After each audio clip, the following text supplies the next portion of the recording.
would like that Brady material and a chance to digest that with my co-counsel prior to this witness testifying.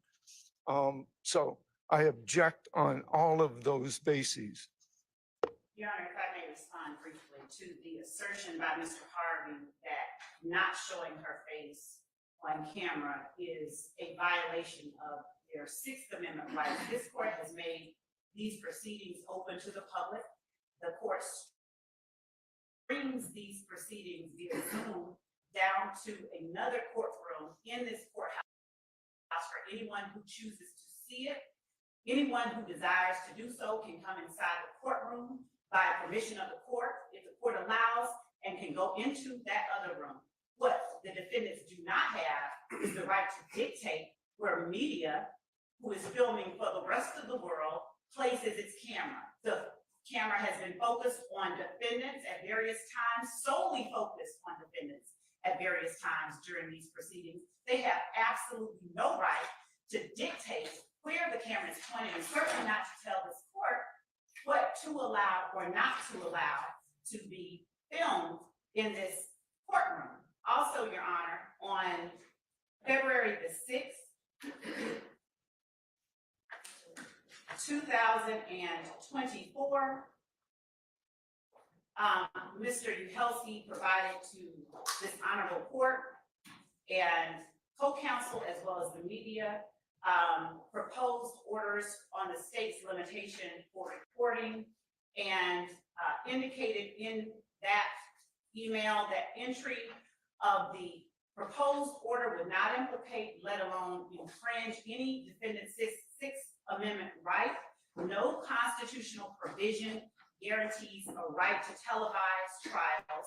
The public trial guarantee of the Sixth Amendment, which reflects a concept fundamental to the administration of justice in this country, certainly does not require that television even be admitted into the courtroom. A public trial implies only that the court must be open to those who wish to come, sit in the available seats, conduct themselves with decorum, and observe the trial process. It does not give anyone a concomitant right to photograph, record, broadcast, or otherwise transmit trial proceedings to those members of the public not present. That is Estes versus Texas, 381 U.S. 532 at Penn site 588 through 589. So, Your Honor, one, as it relates to an asserted Sixth Amendment right to have any witness have their face broadcast all over the world, there is no such right. And number two, I disagree wholeheartedly with Mr. Harvey. We have provided this witness's name, information. Mr. Harvey has not made any indication whether he sought to speak with her. These statements that she made to me are very much more inculpatory rather than exculpatory. Brady is exculpatory. She never once even suggested that the defendants on trial, specifically Jeffrey Williams, did not come to her house with Walter Murphy and his brother, while the defendant Williams' brother put a gun to her head. She said that I asked her whether or not the defendant Williams and her child's father, before this point in time, whether they were actually friends, whether they had been hanging out. She said yes, but she said, you know, she did not want to be involved in this. She is just like every other witness. There is no recording that we have received from this witness that we are obligated to turn over. The fact that we are having her brought out in handcuffs that I'm announcing to the court after her arrest yesterday, as well as counsel for the defendants, that this is the case, is, and just goes against, flies in the face of the assertion that there's something being withheld from the defendants. All right. Anything else, Mr. Harvey, before I allow some of your other colleagues to? Yes, I think the court has been provided with a number of authorities that defendants have a Sixth Amendment right to an open in public trial. That's not even debatable at this particular point in our jurisdiction. Our cameras are in the courtroom at this point in time. The question is safety of the witness and the like. Nothing not a thing. Well, I disagree with Mr. Harvey, so I'm going to overrule your objection. Do you have anything else, sir? All right, well, for the record, I have not heard one factual basis, not a scintilla of evidence or a proffer that this person has been threatened or is in danger in any way that would overcome Mr. Nichols and all these gentlemen's Sixth Amendment rights. Okay, sir. One. Thank you.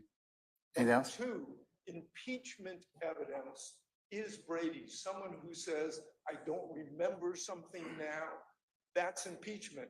A person who. Did you seek to interview the witness? You've had the witness's availability for almost 3 months. So you could have gone and interviewed the witness and gotten this particular evidence yourself. That has nothing to do with whether the state has an obligation, a constitutional obligation to provide everybody with exculpatory impeachment or giglio material under the United States Constitution, under the Constitution of the state of Georgia, and the fact that they interviewed them, this person, and that material is useful for impeachment.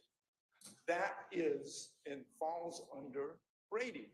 And so we're entitled to it. And we're entitled to it before the 1 o'clock when the witness is about to get on the stand in a jail uniform, which is the fault of the state, not us. No, I don't think so, Mr. Harvey. That had the witness decided to just honor the subpoena, then a material witness warrant wouldn't be necessary. That's a choice of the witness. Let her finish and then we'll go ahead. Your Honor, additionally, when she was taken into custody, as I told the court, the witness, when I spoke to her, told us that I made her want to end herself. She accused us of harassing her, of harassing her. So there's that. Just briefly. Yes, absolutely.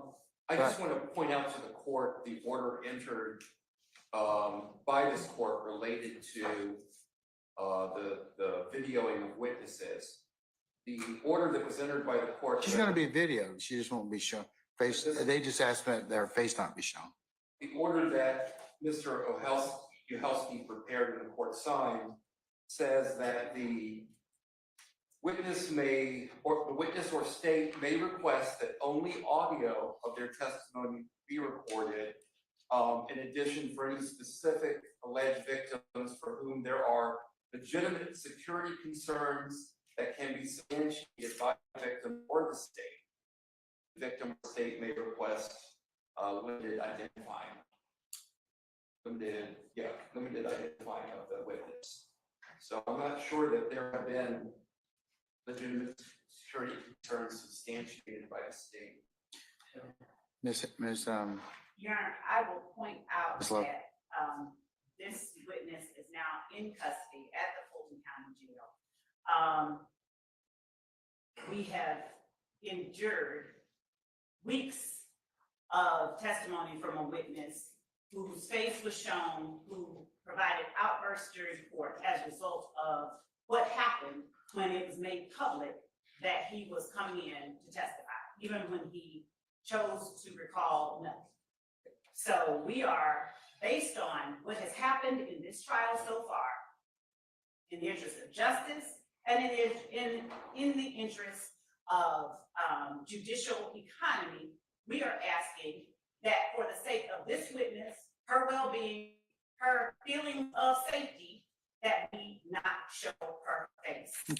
And Your Honor, I still do not hear legitimate security concerns that are particular to this witness. Okay. All right. Thank you, Mr. Weinstein. Yes, Mr. I would ask the court to require the state to proffer in specifics in terms of this particular witness. I think that already just based on what Ms. Love said already and the court's viewing of what has gone on with the last several witnesses that have had their faces broadcast to the world, that there's a legitimate safety concern. So I'm going to overrule your objection. It's noted for the record. And for the record, Your Honor, on that same note, the prior witness that came in stated that his information had been broadcast. I didn't specifically. He lost his job. He has been harassed. That's a security concern. Do you want I mean, you may want your phone number handed out because it's business too, but for some people, he lost a job. Losing your job is not a security concern, Your Honor. That's an employment concern. Well, Respectful. I disagree, given everything that this witness told us on this, the last witness who testified, the court will disagree with your analysis. And I think that's a slippery slope, Your Honor, because now any witness, based upon the last witness, can come into court and state. No, that's not true, Mr. Matthews.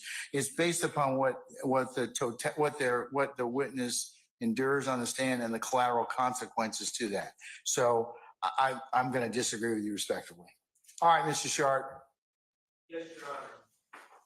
So I agree with Mr. Harvey that Brady includes not only exculpatory material, but also impeachment. But in the state's recitation of what occurred in their communications with Ms. Bennett, I heard several exculpatory statements or things that I deem exculpatory, that she has not been harassed or threatened by any individuals here, that she told the state that her significant other continued to associate with Mr. Jeffrey Williams after she made these accusations.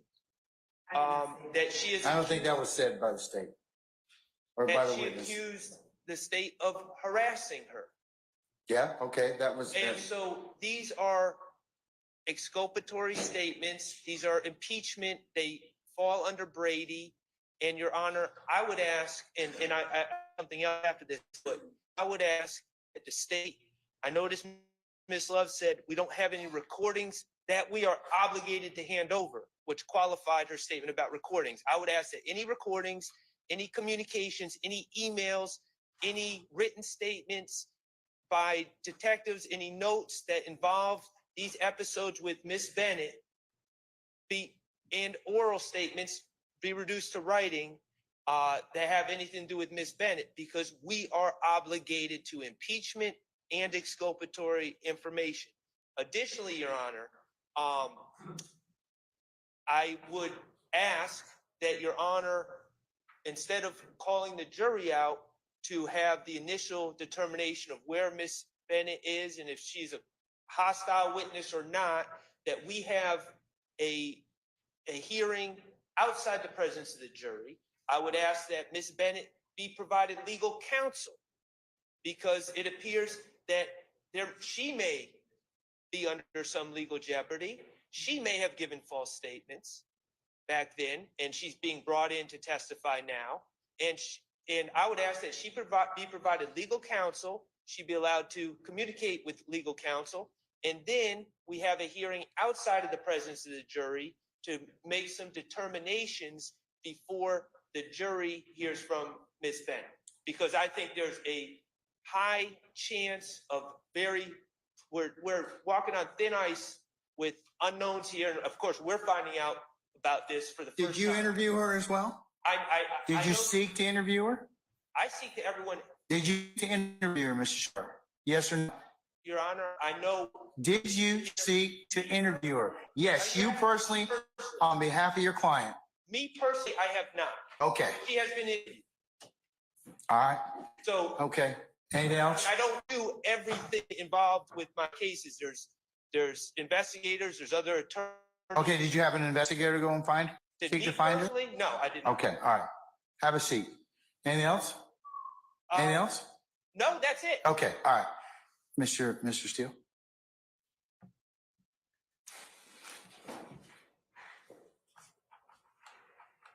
Thank you, Your Honor. I just would like you to consider this as well.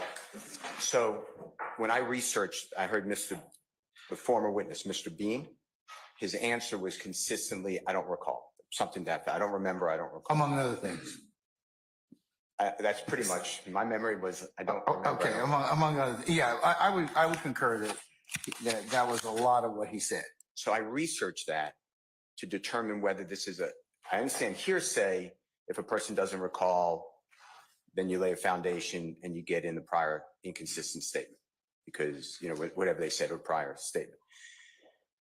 But under confrontation clause, it seemed to me, there's not all that I'm fine, but that the federal courts and Georgia, one case in Georgia, has said that I don't recall, the person's not shutting down, so that satisfies the confrontation clause, but constitutional. So statutory is protected because I don't recall that lots of cases say you can impeach with the prior statements you lay the foundation, and then the confrontation clause under the Georgia Constitution and the federal Constitution I don't want to concede it, but that's why I didn't object. The reason I bring this up to the honorable court, I have no idea what this next witness may or may not say, but if she truly shuts down, I just want you to know that that's why I don't want it to happen in front of a jury. I will be asking that nothing be said. You know, the prosecution cannot ask leading questions, leading or non-leading questions, because if the answer is I'm not answering, then it's a confrontation clause violation. That's why I want to bring it to your court. But when I heard this, that you know, it progressed, but she's in custody. I knew something happened. That's why I asked Brady. We heard that then, and then depending upon what she says, I just want to alert you, Your Honor, that there may be a confrontation clause violation, which of course, you know, you asked us to tell you, which has to be harmless beyond a reasonable doubt. So it's the highest standard except for structural error. So I'm just letting you know, I have no idea what she's going to say, but it might be practice to just ask her outside the presence of the jury, what's your intention? And if she says, I'm not here, I'm not talking with anybody, it's a dangerous thing to put in front of the jury. I'm just doing what you told me to. So I'm making that confrontation clause argument now. I know it's not right because I have no clue. She might testify. But if she doesn't, I'm just letting you know that, you know, I'm going to be asking to approach and move for mistrial and strike. Your Honor, I would ask Mr. Steele too, if there is case law that even suggests what he is saying, that he provide us with the cites, because my reading of the law is entirely contrary to the notion that he is proposing to the court, that what happened with Adrian Bean implicates confrontation rights. So I would also ask the court to inquire of Mr. Steele if he has any recordings of this next witness, if he had an opportunity to interview her, and what she told her, what this witness told Mr. Steele or a representative for Mr. Steele, since he is asking the court, because I don't know what strategy there is. I don't know if it has ever been, and I'm not suggesting that he did it. I don't know if someone told her, just don't say anything. I don't know, but I certainly ask that the court not bring her in here outside the presence of the jury and ask her these questions and provide her an avenue. She has already indicated that she does not want to be here. For us to have to get a material witness warrant She's a for her. reluctant witness. Does she Right. have any type of criminal charges or anything that would? She does not have pending? her case happened in 2011, and she was sentenced as a first offender in 2014, I believe. And then that was in another jurisdiction. And then that was revoked when she got charges in Fulton. And all of that information has been turned over upon an open records request by Mr. Steele. So she was under sentence in she was sentenced here in Fulton after she was revoked on the Clayton County charge. She is out of prison for that, and there are no pending charges against her. There's nothing, she doesn't have charges. Also, Your Honor, according to Allison, ALLISON versus the state 356 Georgia app, 256 at 258 through 261, the Court of Appeals has said in 2020 that a witness's inability or unwillingness to recall specifics in their testimony does not make them unavailable as a witness for purposes of hearsay and confrontation clause objections. You're not conceding that. Yeah, I You're not said conceding that that. You said that, correctly. yeah. I said Mr. Bean testified, I don't recall. I said, that's why I didn't object. I found one case in Georgia that said it's not confrontation clause. I told you it's definitely not hearsay. I mean, there's nothing to rebut. So anyway, I should be frustrated. No. I mean, do you have any other case law that would say it's a confrontation clause issue? Because Mr. Steele, it looks like right now we're possibly faced with a witness that's reluctant, would be probably the best term. The way I understand it is it depends on how she acts. Exactly. So if she's, and I have no clue, if she sits up there, what's your name? I'm silent. Is your name this? Silent. That would be, in my opinion, a violation of the confrontation clause because there's no opportunity to cross. Different than, I don't recall, that's a statutory right. And as I told you, in Georgia, there's a confrontation clause case that says it's not confrontation clause. So, it just depends on what she says. But That's she's why I'm here. I trying mean, to- and I could, depending upon what she does say or not say, allow her to be treated as hostile so that leading questions could be asked. She'll answer them. She may not answer any of them. Right. I mean, And all I'm, and then you still have the right to examine her. I mean, but she may not say anything. I mean, that's the other thing that may happen. and that's my issue that I brought to the court. If truly nothing is spoken, then I have a violation of the confrontation clause on behalf of Mr. Williams, Mr. Matthews Jr., and et al. Have that. I'm just trying to raise it to the court. Your Honor, in the interest of justice, I would ask the court to inquire of Mr. Steele if he has any information, any recordings of this witness, anything of that nature that give him reason, or even if he doesn't give him reason, if he has any recordings, if he has any information, if he had the opportunity to. Did you interview the witness, Mr. Steele? Did you have the opportunity to do that at some point in time? Because that does factor into whether or not part of my analysis as to whether or not there's any other information. Your Honor, I don't have to answer that question, but I don't mind answering ex parte on a sealed record, and the defense can come, but not the public and not the prosecution. So if we could go into your chambers, or everyone not with the prosecution, not with the defense, be excluded, and not with the court staff, not staff, the court's chambers, then I don't mind sharing the court. I'm not asking for anything privileged. I'm asking for an inquiry into whether or not he had the opportunity to interview her and whether or not he made any recordings. I'm not asking for the content of those recordings, if he wants to call it work product or whatever. But I'm asking, in the interest of fairness, they are making assertions, assumptions, and all sorts of requests of the court. I'd ask that the court simply inquire, one, whether Mr. Steele interviewed her, interacted with her in any way, and two, if he has any recordings. Whether or not the state is privy to those is an entirely different other matter that I'm not even reaching right now. Your Honor, I'm not, I'll do exactly what I said, and your honorable court can listen, hear, view, read, whatever you want, but I'm not doing it in front of the state. I don't have to do that. And it's the same thing that Ms. Love did earlier. I don't have to do this, but I don't mind. There's no wrongdoing here. And Your Honor, they're not willing to do that, and we're just ready to talk. But we can't make these assertions and not do it with the court. Because we'd rather not delay the process. All right, folks, please, let's not do that. Let's not get into any of that.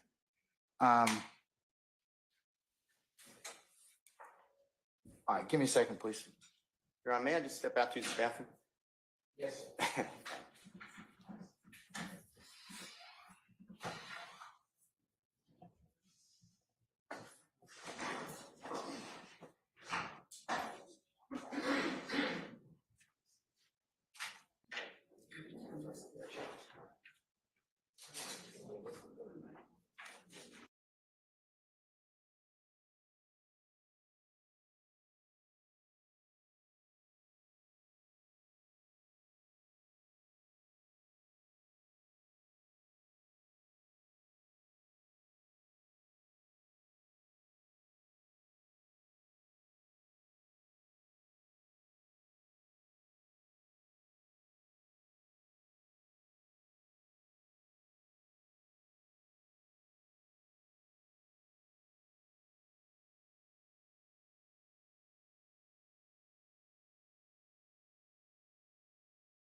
it's clear we don't know what she's gonna say.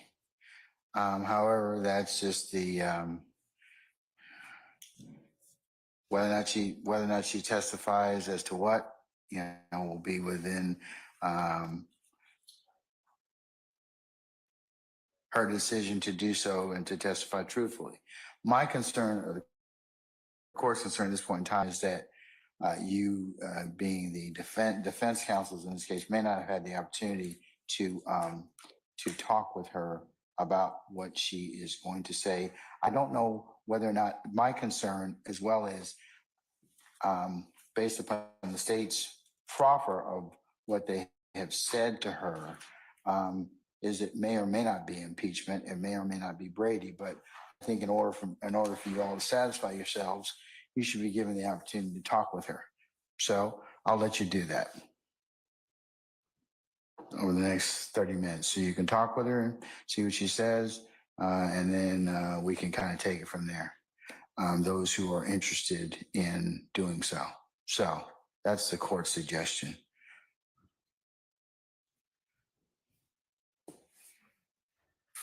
So I'm going to be in recess. Your Honor, I want to make sure she's sufficiently separated from the defendants. I know that she's going to come out over there, but I would ask. I'll let Sergeant Ingram and his colleagues facilitate that issue. Okay? Won't worry about that. I'll let him and his team resolve that. Okay? Thank you. Then based upon what she tells you or doesn't tell you, I'll fashion or consider other things. But And Your Honor, given that she does not have to speak with anyone, Your Honor. but I'm going to give her the opportunity based upon what you proffered. I don't know. I really don't know whether or not anything that you have said to her would be exculpatory or would be impeachment. But I'm going to let them decide whether or not they want to inquire about that, because impeachment can be Brady. So, but I don't know. We don't have a good handle on what she's going to say. So I'm going to give them the opportunity to at least go ahead and do that. They've had the opportunity over the last 3 months. They've known who the witness is. They certainly, I believe that one counsel has probably interviewed her. And that might be Mr. Steele. The rest of them, I don't know whether or not they've done anything in that respect, but they had, and that's certainly something that they and their clients are going to have to take up. So based upon what you said, and just to make sure that there are not any that they're authorized to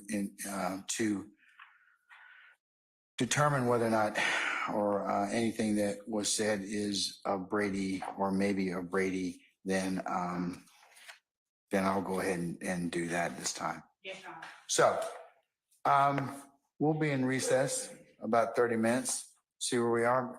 Sergeant Ingram, if you and your team will facilitate having a conversation with, is it Miss Beverly? Bennett, Miss Bennett.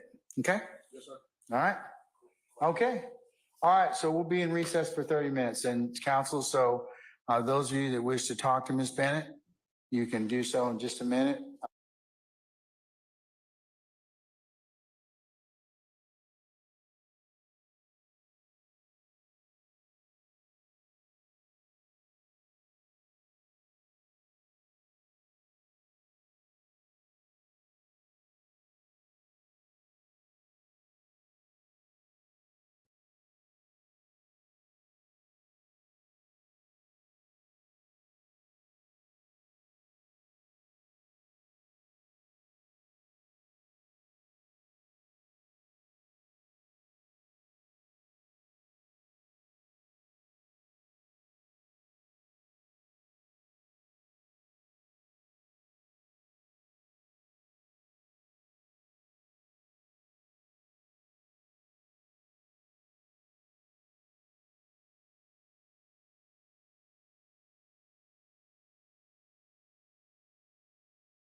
All right, where's Mr. Steele and Mr. Adams?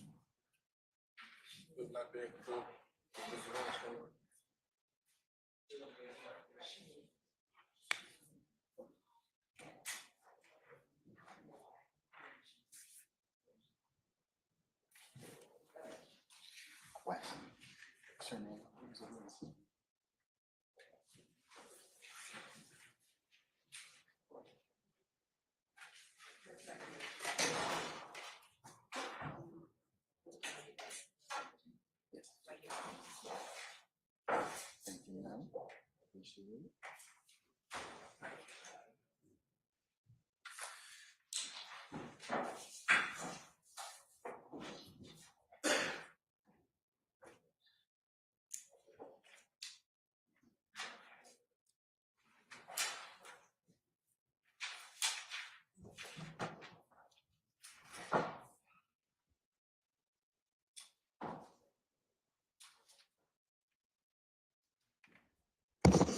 All right, sorry, name right back, sir.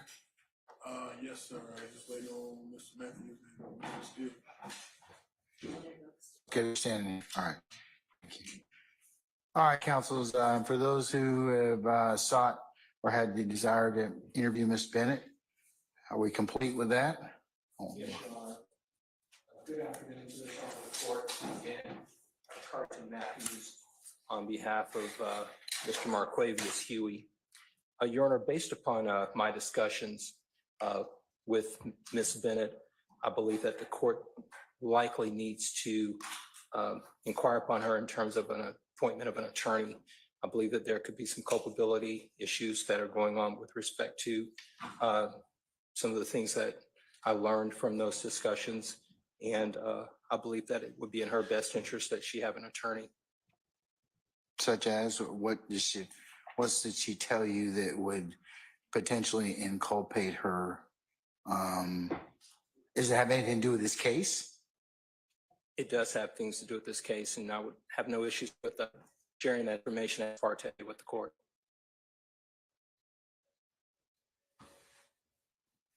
All right, come.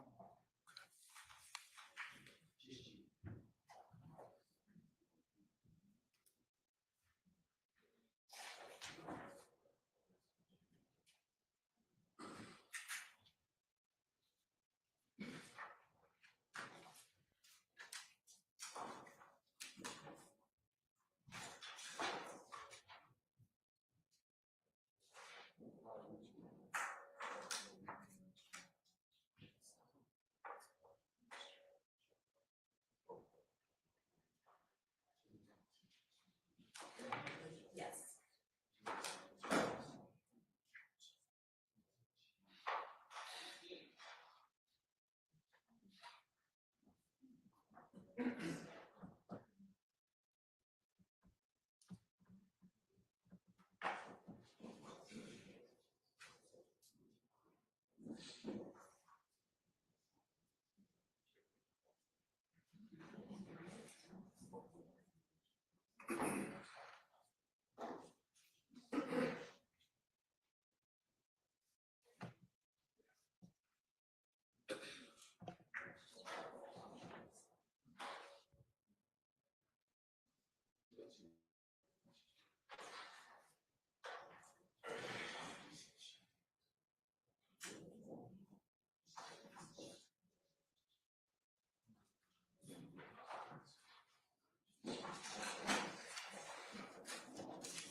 Christian.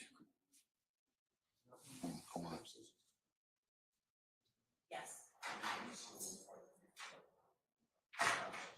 Yes.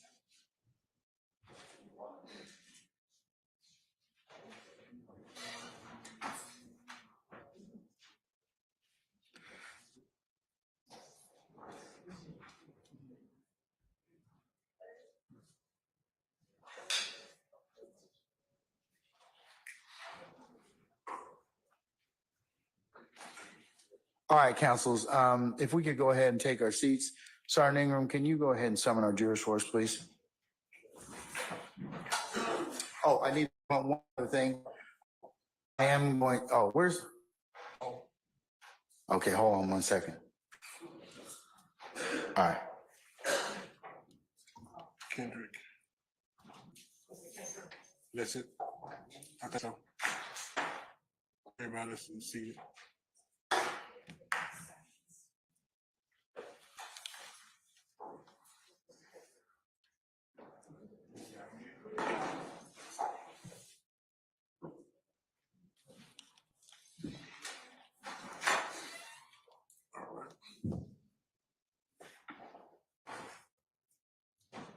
All right, Sergeant, we're all our participants present, sir. Yes, sir. Okay,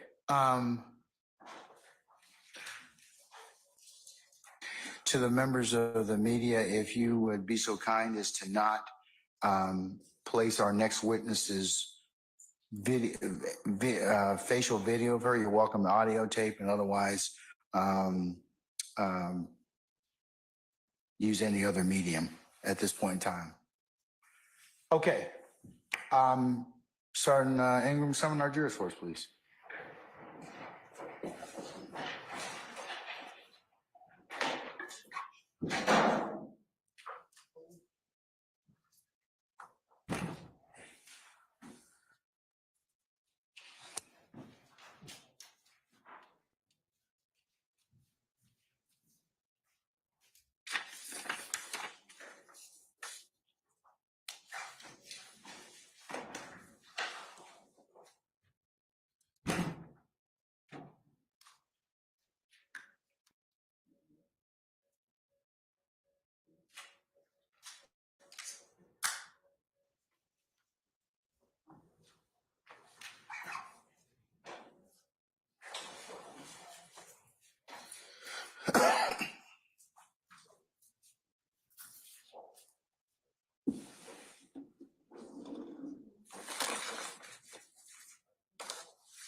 All right, ladies and gentlemen, please be seated.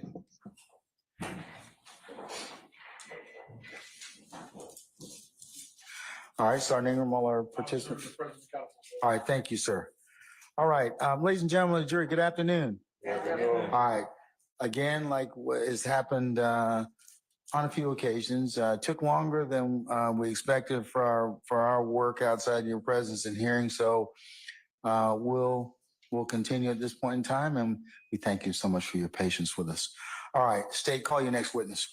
The state calls Ms. Bennett to the stand. All right, summon Ms. Bennett, please.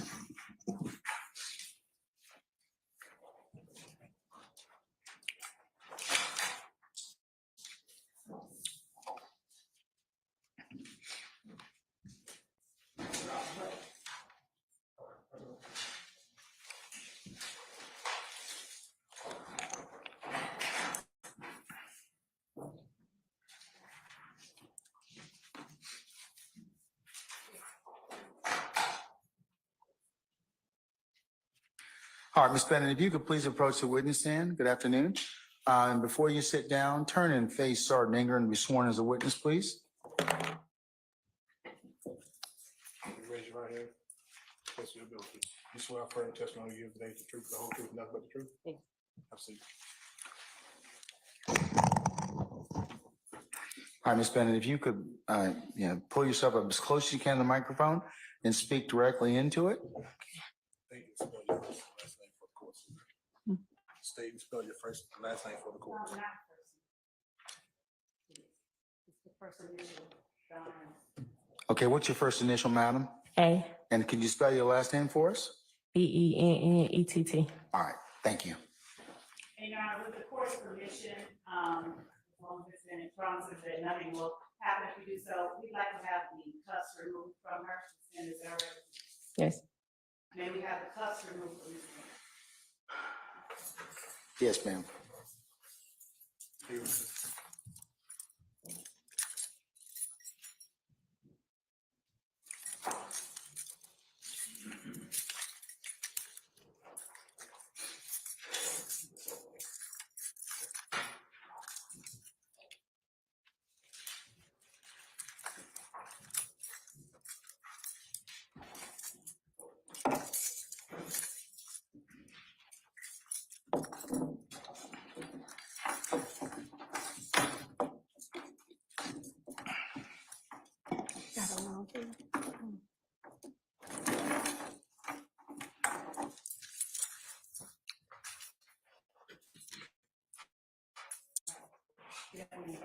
Good afternoon.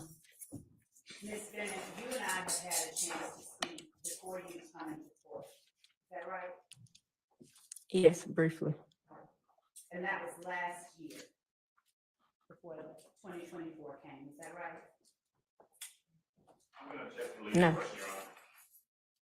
I'm gonna allow it just a little bit, Mr. Adams. Have we met more than once? No. Do you recall meeting with me and an investigator with our office in a Wendy's parking lot on Ural Avenue? Yes. And have we talked outside this courtroom in the hallway? Briefly. Briefly. Yeah. Now her mic just went out, Your Honor. Is it working? You said briefly? Yes. Now, let me start off by asking, do you want to be here today? Objection, relevance. I'll overrule the objection.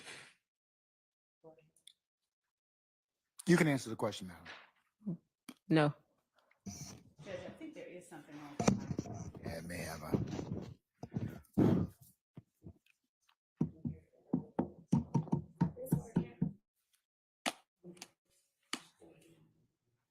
Oh, it's going in and out.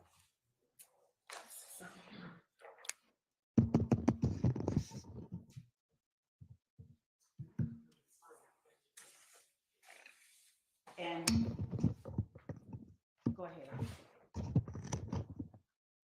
Do you want to be here today? I She hadn't answered. answered yet. I'll overrule the objection. Answer it again. You can answer it. Yes, ma'am. No. And are you here voluntarily or were you forced to come here? I feel like I was forced to come here. And Ms. Bennett, I apologize, but we had to have you come in and we had to have you. Hold on. Mr. Matthews and then Mr. Adams. What's the? Oh, I'll sustain the objection. Ms. Bennett, do you understand why you were calling here to court today? Not really. Ms. Bennett, did you grow up in Atlanta? Yes, ma'am. Born and raised. And what part of Atlanta did you grow up in? When you say what part, like, I lived in a lot of parts of Atlanta. Say that again. I lived in a lot of parts of Atlanta. In 2013, Ms. Bennett, where did you live? I'm Confederate. Judge is going in and out. Hold on. What's the basis for?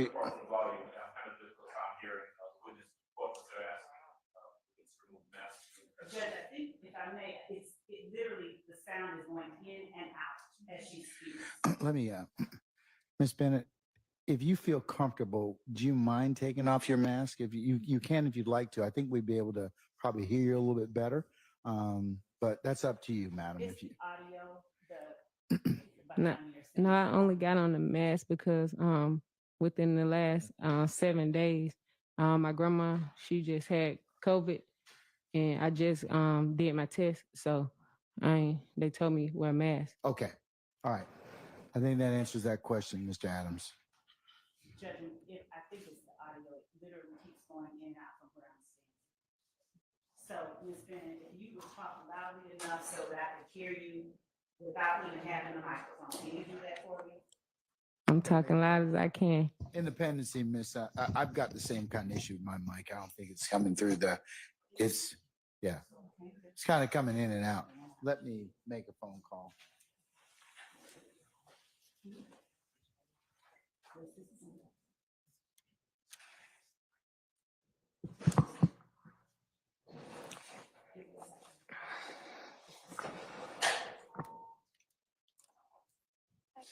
Hey, can you have Aaron or somebody from tech come over and troubleshoot our speakers? Because they're not coming, sound seems to not be coming out of them. What are you doing right now? He needs to come over, okay? All right, thank you.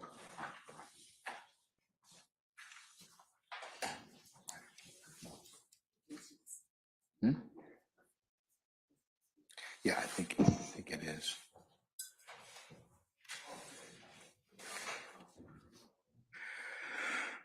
All right, let's try as much. Okay, let's try as much as we can. My mic seems to be working. Let's try yours again, Miss Bennett.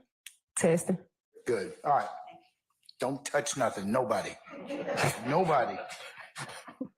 What'd I tell you, Mr. Matthews? You don't touch nothing. All right, let's see if we can kind of get through this. All right, go ahead, madam. Ms. Bennett, who, without giving names, just in relation to you, if anyone, who lived with you in 2013 on Confederate Avenue? Repeat it again. What relations, what relatives of yours live with you in 2013? Oh, my kids and my kid's father. How old were your kids in 2013?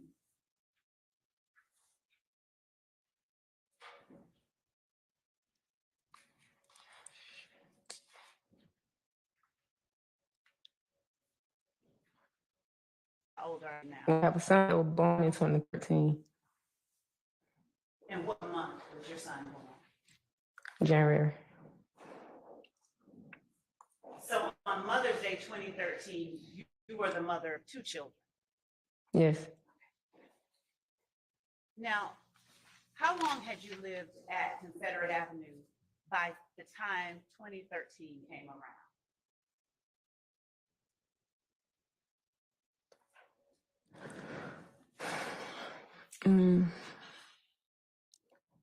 I'm not sure.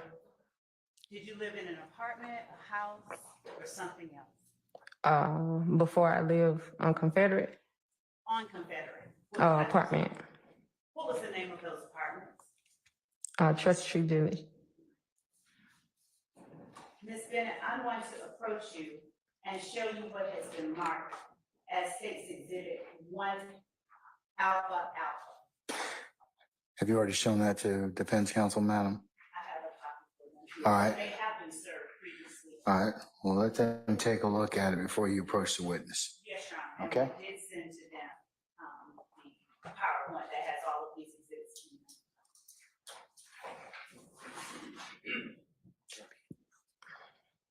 So I'm showing 1 Alpha Alpha Council.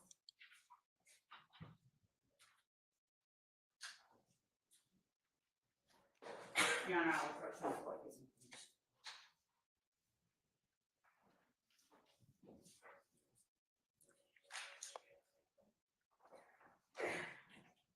Mr. Adams? Yes. Yeah, you can keep that. Okay, you may, yes, you may approach. Thank you. Ms. Bennett, I'm showing you what has been labeled as State's Exhibit 1 Alpha Alpha. Do you recognize those apartments that are pictured in State's Exhibit 1 Alpha Alpha?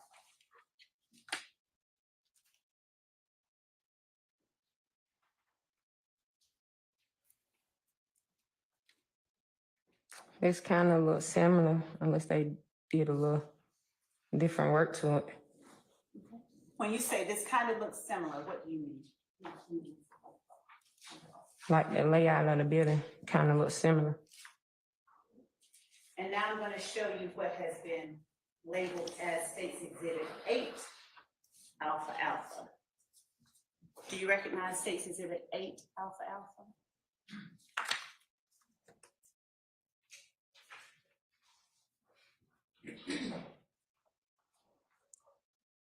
It looked like a door. Is it your testimony that you do not recognize it? No, That is not your testimony? I just know it looked like a door. Okay. Do you recognize State's Exhibit 13 Alpha Alpha?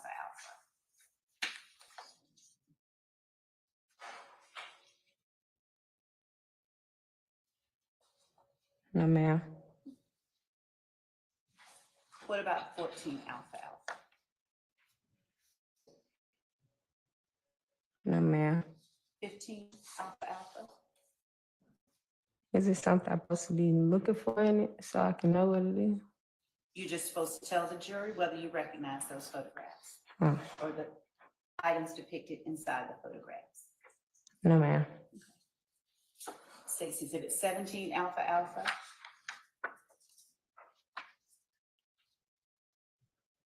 No, ma'am.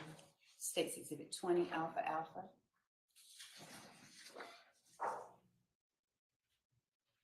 No, ma'am. State's Exhibit 22 Alpha Alpha? No, ma'am.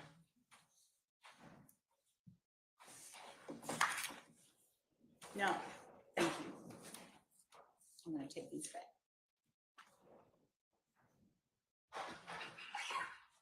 Ms. Bennett.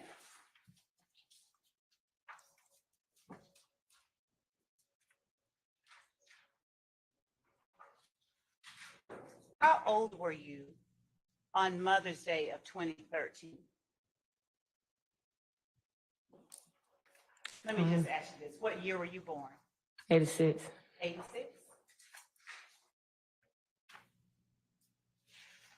And were you working during that time outside the home? I don't remember. Were your parents, was your mother alive in 2013?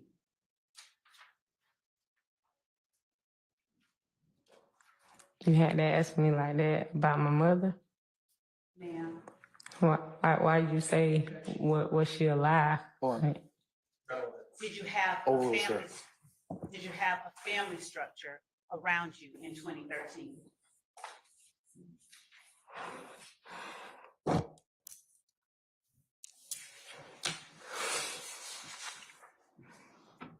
Ms. Bennett? Your Honor, could we?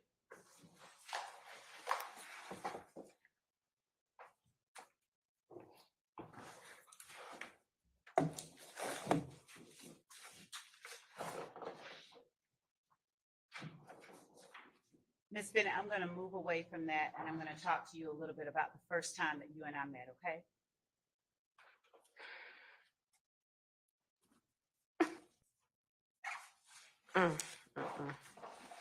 Do you need a moment? Ms. Bennett, just let us know when you're ready, okay? I'm ready, but did she really have to do that, like, for real?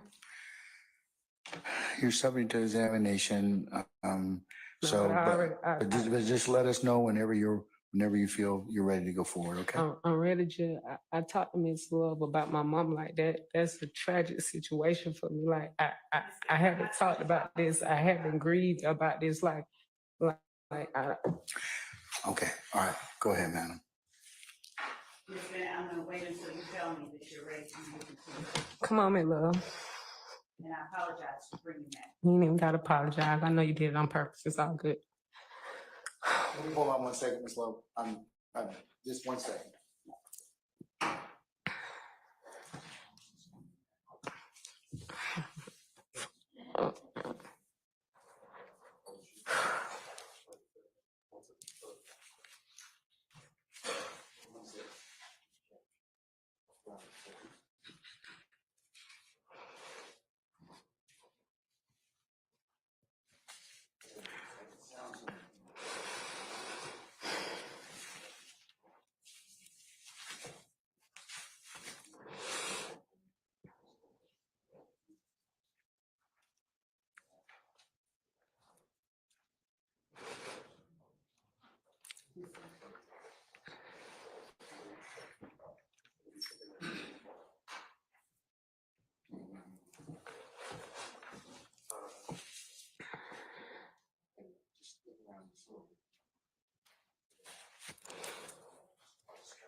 All right, Ms. Love, thank you, ma'am.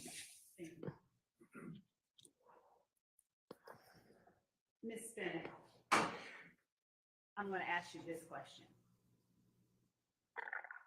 Were your children and your children's father the only people who lived with you in 2013? Yes, And during that time, how far away from your mother did you live?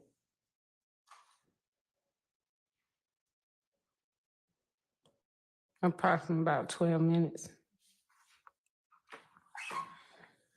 Did you talk to her often? Every day.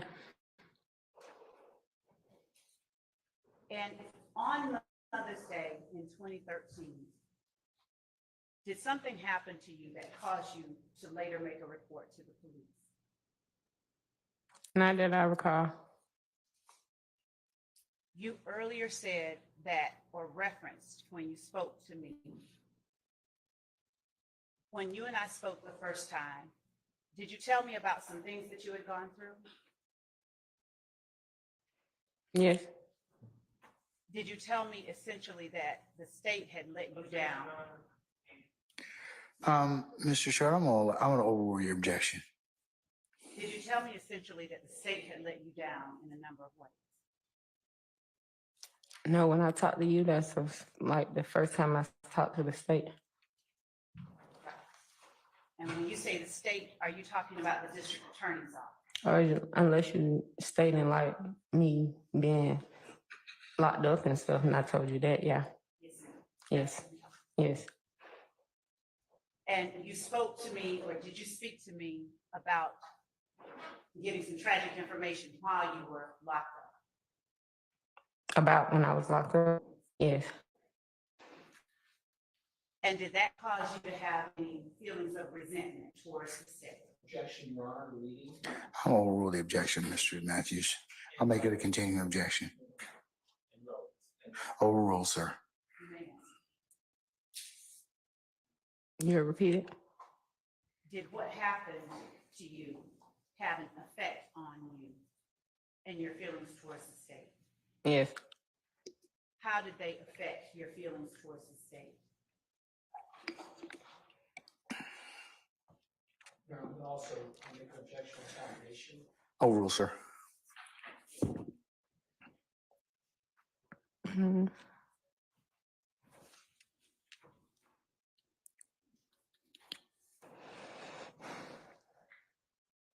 It just made me feel like, like they weren't trustworthy or something. Like a lot of things had happened. I'm sorry that you were made to feel that way. When was it that you were? I'm gonna object and ask that last statement from the state was stricken. That's inappropriate. Yeah. I'm gonna overrule the objection, Mr. Adams. Ms. Bennett, when was it that you were locked up, as you just referenced? What year? 2013, 2015 to 2017. In 2015, is that when you went to the Department of Correction? Yeah, I went to prison. In 2013, were you in prison? No, I was in Clayton. I think Clayton. In 2013, were you out on bond for charges in Clayton?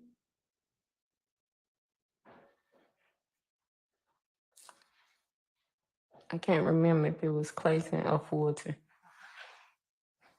I'm going to show you what I will have marked as state's exhibit number 28 Alpha Alpha. And I'll ask you to take a look at it. And I'll ask you if this copy of documents from Clayton County, Mr. Adams, you want to refreshes your recollection.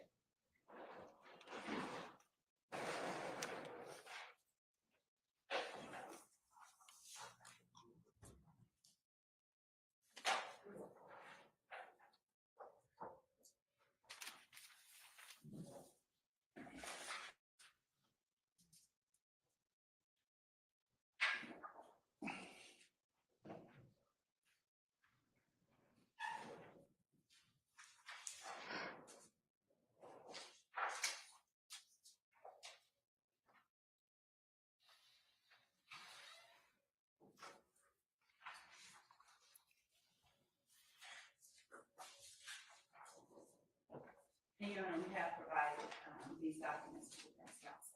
I Okay, just want them to be able to look at what we're trying to do. all right.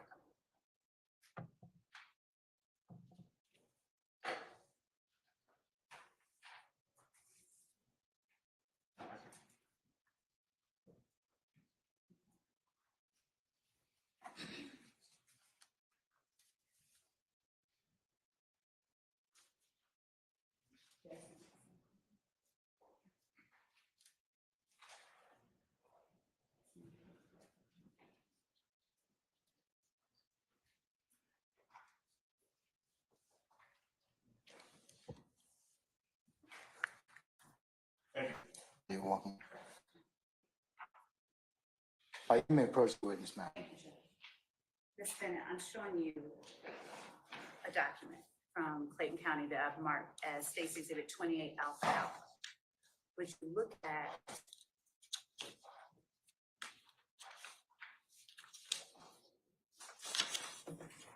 this document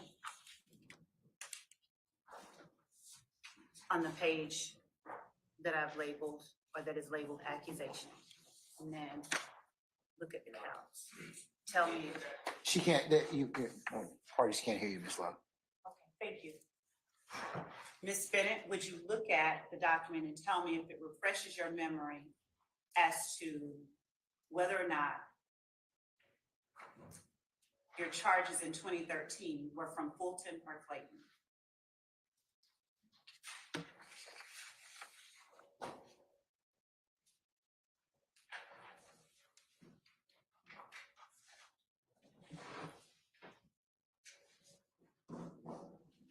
Ms. Bennett, let us take as long as you need to look at that document. When you're finished with it, let Ms. Love know, okay?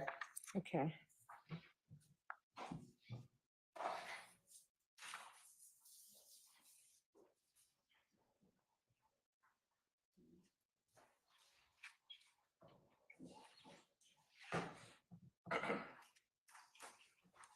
Your Honor, the next document that I will show the witnesses is Exhibit 29 Alpha Alpha. I will allow the defense counsel to look at that while I'm allowing Ms. Bennett to look at 28 Alpha.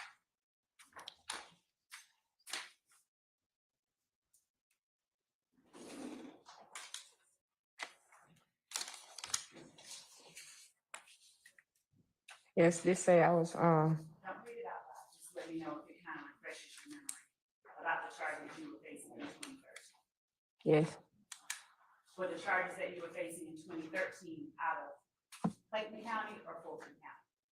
this right here is Clayton. And did those charges happen? In other words, did whatever it was that led to those charges, did that happen in 2011? No, When did that happen? this happened in 2013. So were you out on bond for those charges on Mother's Day 2013? I'm not sure.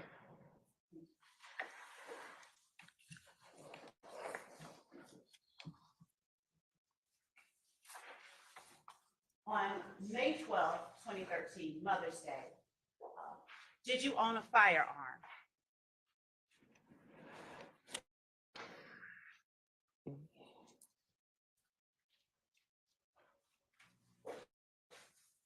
What year this was? 2013.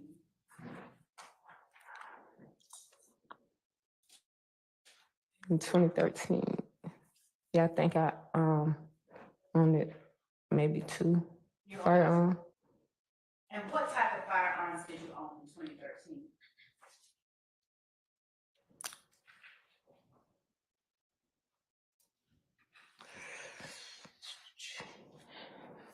I really can't remember because I know the state, I think that's what you call it.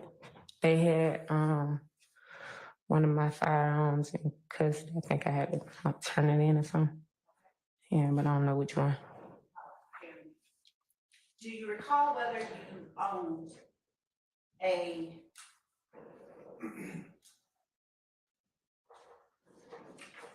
Kel-Tec pistol in 2013?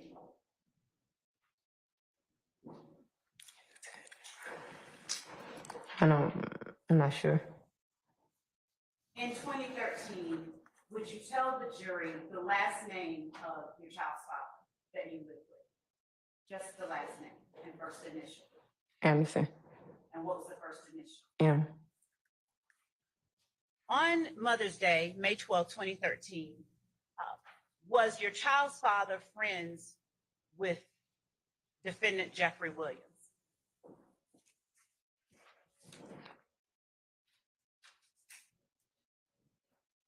I'm not sure. Was they friends or not? Do you know who Jeffrey Williams is? Yeah, I do.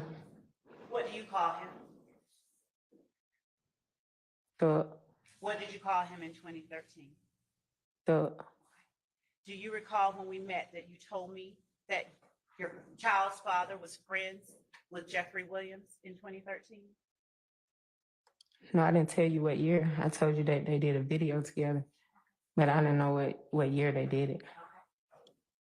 And what video was it that they did? Yeah. I don't know, How do you know that they did a video? because I seen it. Were you there while it was made, or did you just see it on YouTube or something else? Mm-hmm. I seen it on YouTube. And do you recall what song or what it was that they talked about in the video? No, On May 12, 2013, did you know a person called DK? no, Did you report to the police on May 13, 2013, that you knew a person by the name of DK? no,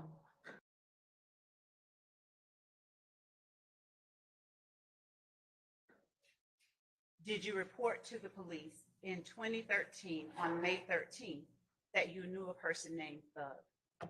no. Let me ask you this. You said you now know who Jeffrey Williams is. Are you afraid of Jeffrey Williams? No, I know who he is. Hold on, hold on, 'Cause y'all told me. hold on, man, hold on. All right.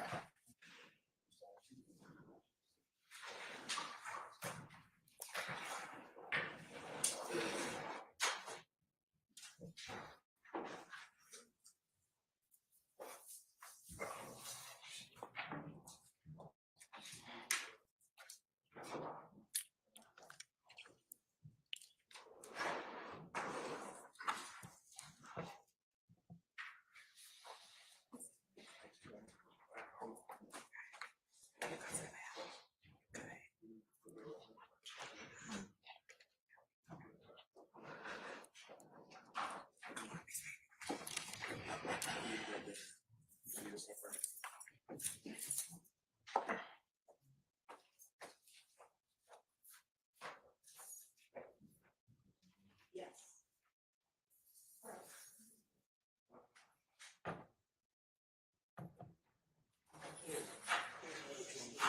Your Honor, we cannot hear in the audience. I haven't said anything yet. That's fine.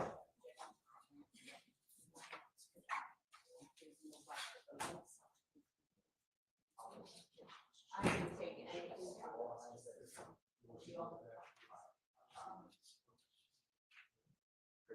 Yes.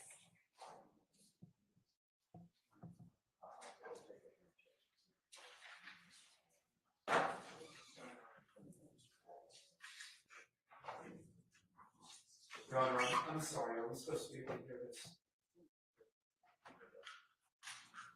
We can't hear.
He's behind you, Judge.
Seems like they're these things, they're not connected.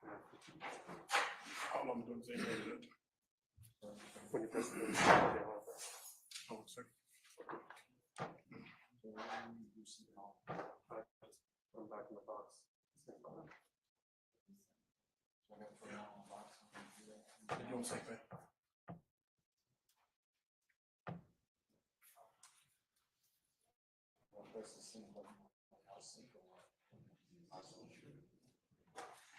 Oh, sorry. If you give me a minute, I can just say. I'm gonna have to take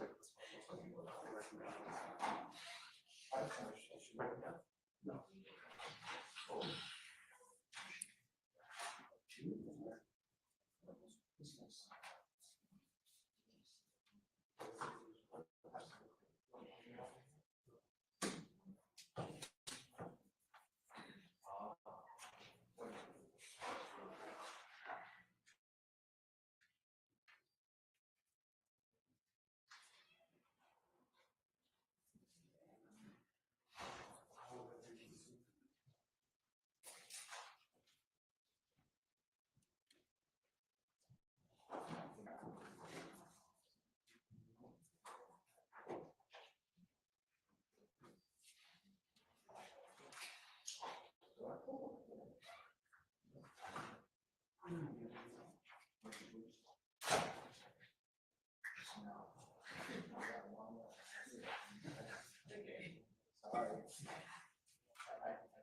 I'd share if I had more.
while we're hearing them? Don't worry about him, he's definitely.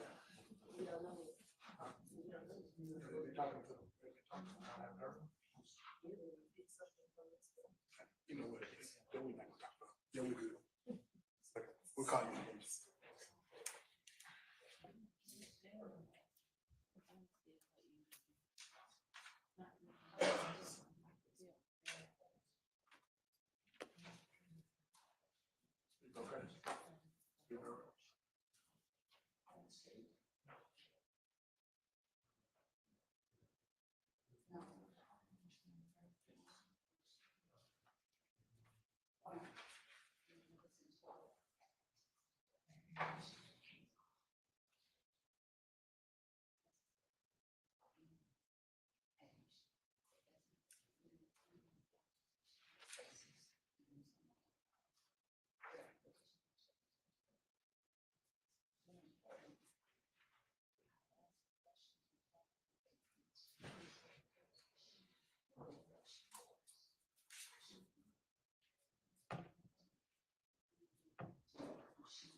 You may continue, Ms. Law. Thank you, Your Honor. Ms. Bennett, do you recall going to the police station at Zone 3, the Zone 3 precinct, on May 13th, 2013? No, Do you recall how far the Zone 3 police precinct was from Trestle Tree, where you lived, on May 13th, 2013?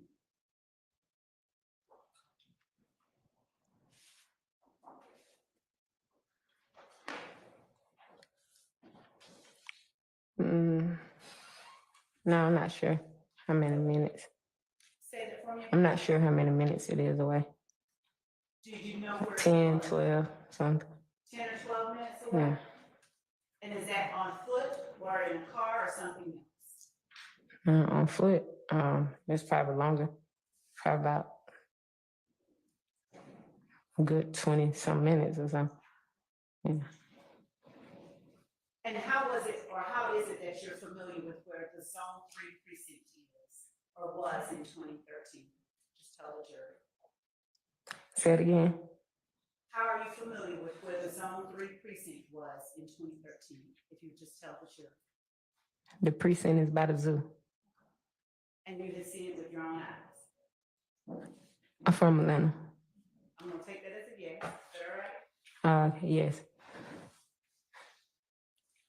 Do you recall walking to that precinct on May 13th, 2013, the day after Mother's Day? I wouldn't have no reason to walk. I had a car. What type of car did you have at that time? A Porsche. A Porsche? Yes. Do you recall taking your youngest child, the one that was born in 2013, with you to the Zone 3 precinct on May 13th, 2013? No, but you asking me this, the same thing that I'm saying no to.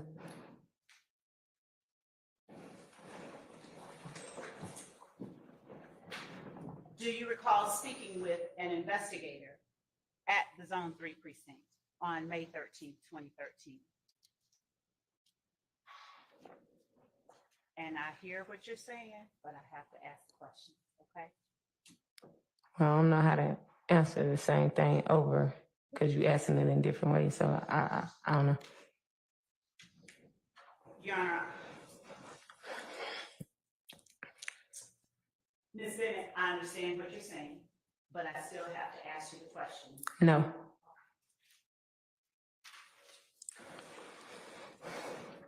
On May 13th, 2013, do you recall riding in a car with your child and police investigators from the Zone 3 precinct? Say it again. Do you recall riding in a police car with your child from the Zone 3 precinct back to Trestle Tree? No.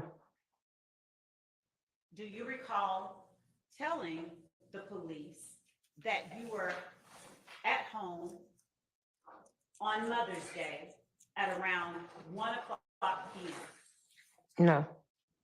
Do you recall telling the police that on Mother's Day, May 12, 2013, you heard a knock at your door? No. Do you recall telling the police you asked who it was at your door after hearing a knock? No. Do you recall telling the police that you learned after asking that it was a friend of your child's father, known to you as Thug, who was at the door? No. Do you recall telling the police that you opened the door and let Thug inside your home? No.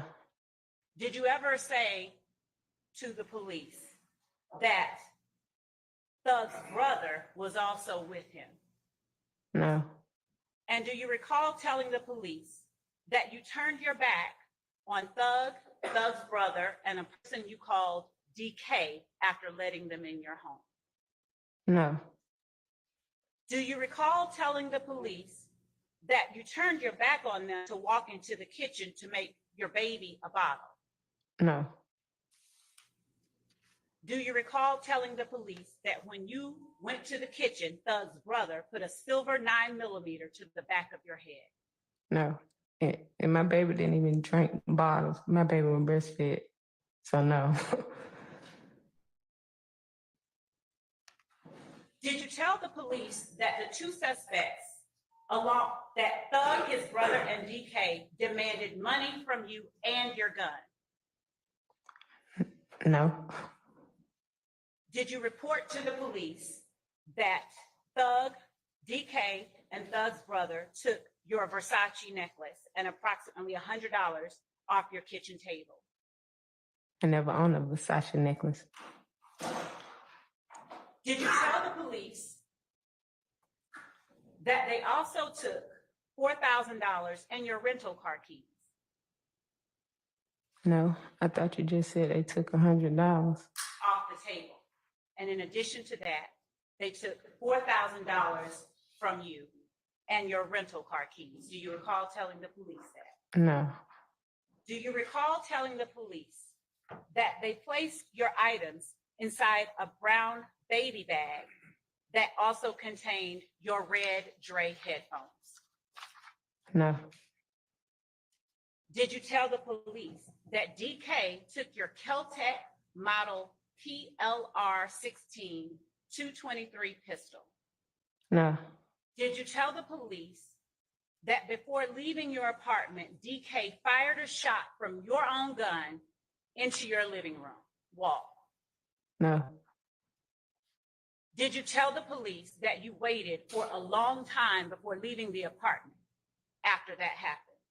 No. Did you tell the police that you stayed in a hotel for the night after being robbed by Thug, his brother, DK? No. Did you tell the police that a neighbor told you that? Objection to the hearsay. Your Honor, we are not offering for the truth of the matter asserted. We're offering it for the impact on the listener, which was Ms. Bennett at the time. That's already been ruled upon, Judge. Your Honor, we are asking whether or not she told this to the police and whether she explained that as her reason. I'm on an overruled objection. I'm an overruled objection as to that, but this question is proper to be asked.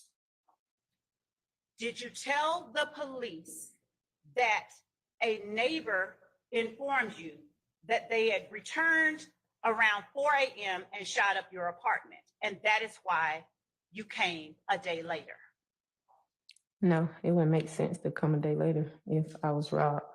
Did you tell the police that you only went to the police after talking with your mother, who convinced you to do so? No. Did you tell the police that the phone that was stolen from you was a HTC Boost mobile phone? I never owned a Boost mobile phone. Did you tell the police that the phone number of that telephone that was stolen was 404-734-7358? No, ma'am. The phone I have, I've been having the same number since, I think, 05 or 06. Did you tell the police that Thug, DK, and Thug's brother were answering your stolen cellular phone with that phone number? I don't think that'll make sense, no. Did you tell the police that all three, Thug, his brother, and DK, were out with your child's father the night before? No. Did you tell the police that they left the scene in a blue Dodge Challenger and a brown four-door, possibly a Nissan? No.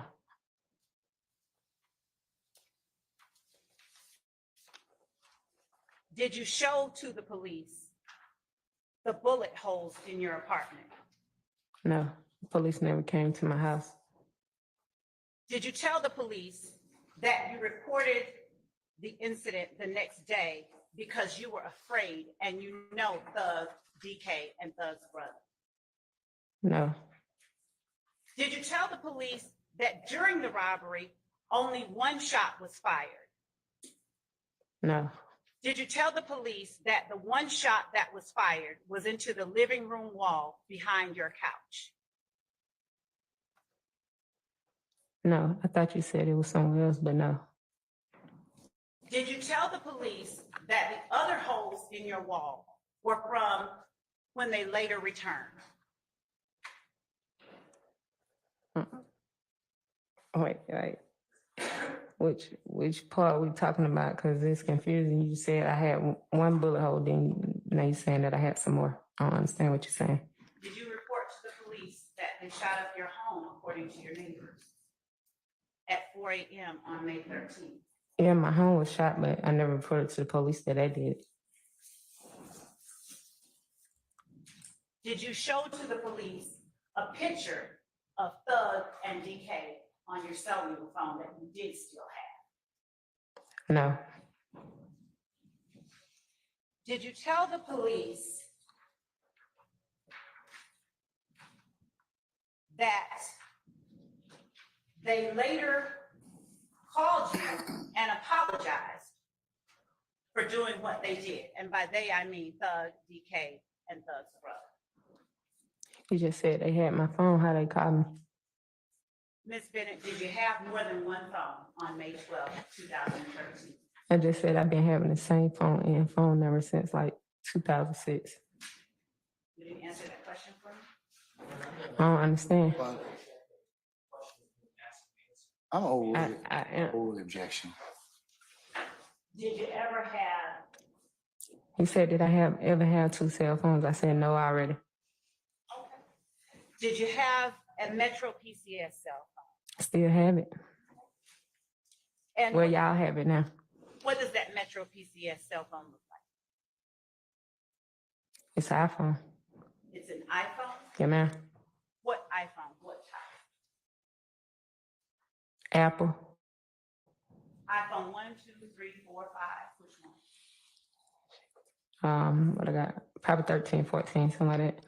And is it your testimony that you had an iPhone 13 in 2013? Did I have an iPhone 13 in 2013? My iPhone 13 was not in 2013. Okay. So is it fair to say then that that cell phone, that Boost mobile cell phone that you had in 2013 is not the same one that you currently have today? I didn't have Boost. Then you just said I had Metro. I've been with Metro since like 2005, 6 or something, and I've been having the same phone number. But you didn't have the same phone, did you, in 2013 that you have today? I'll stand. Every year, Hold on, iPhone drop. hold on, Ms. Bennett. All right, I'm gonna sustain the objection. You can rephrase. Thank you, Judge. Did you have the same phone in 2013 that you have today with Metro PCS? I couldn't have. Did you have a Samsung phone with Metro PCS in 2013? No, ma'am. I'm showing you State's Exhibit 23 Alpha Alpha. And I'll ask you if you recognize the items depicted in State's Exhibit 23 Alpha Alpha. What you mean? Do you recognize what is pictured in State's Exhibit 23 Alpha Alpha? Do I recognize the picture? Do you recognize the items depicted in State's Exhibit 23 Alpha Alpha? Oh, no. Do you recognize the people depicted in 23 Alpha Alpha? Yeah. Him? I'm over. Either one of them. I'm over. Yeah, him. Hold on. Go.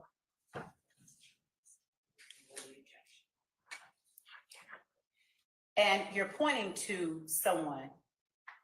You recognize one of the people in 23 Alpha Alpha? You just asked Oh, me. hold on, Ms. Bennett. Let me rule upon the objection. Sustain as to form. You could just rephrase, madam. Yes, Your Honor. Do you recognize at least one of the people in State's Exhibit 23 Alpha Alpha? Yes. Which one? The Who?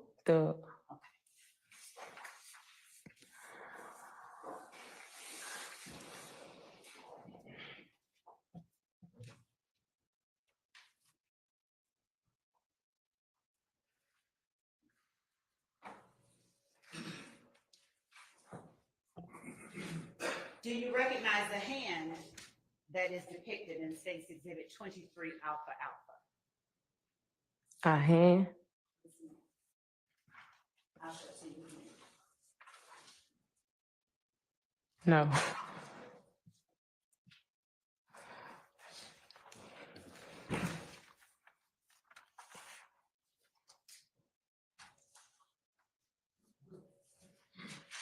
How long have you known Thug? Mm.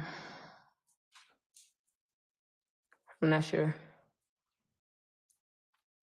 Did you go to high school with him?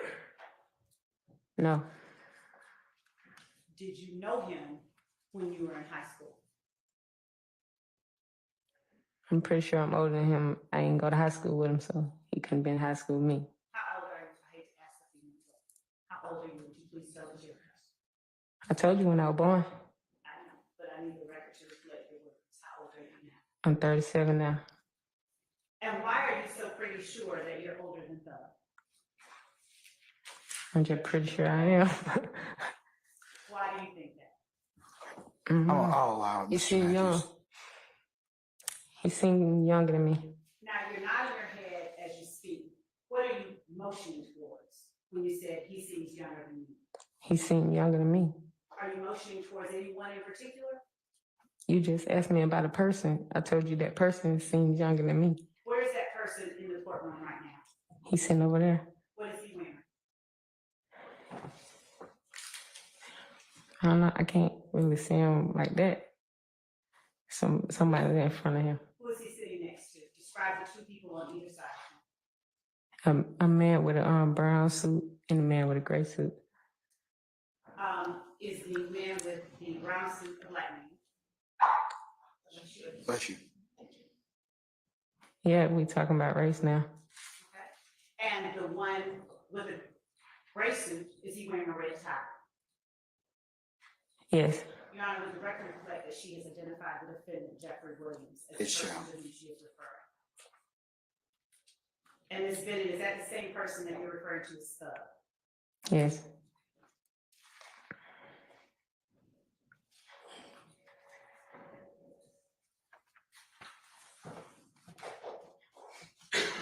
Ms. Bennett, when you had charges in Clayton County, did you have charges with your child's father, Michael Anderson? Yes. And the charges that you had in Fulton County, were they also with your child's father? I don't think so. The charges that you had in Fulton County, are those the charges, or at least some of the charges that you said you went into the Department of Corrections for in 2017? No, I got out in 2017. I ain't going in 2017. I told you I went in 2015. Thank you for correcting me. It's okay. Are the charges in Fulton County the ones that you went to the Department of Corrections for in 2015? No, Clayton. Did you ever go to prison for the charges in Fulton County? I think it was both. So you went to prison for the charges in Fulton and in Clayton County when you went in 2015? I think so.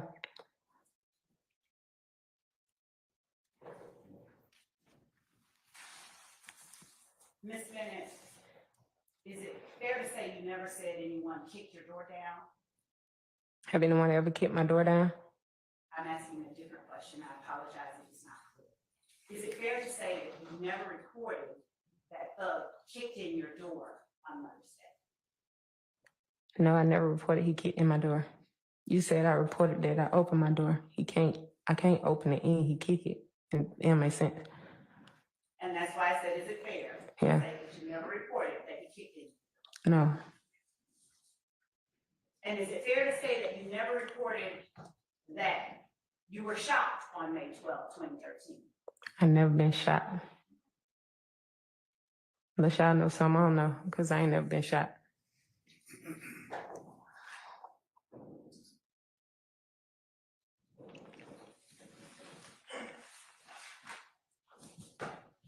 Ms. Bennett, thank you for being patient with us. If you give me just a moment, I'll have a few more questions. Okay? Mhm.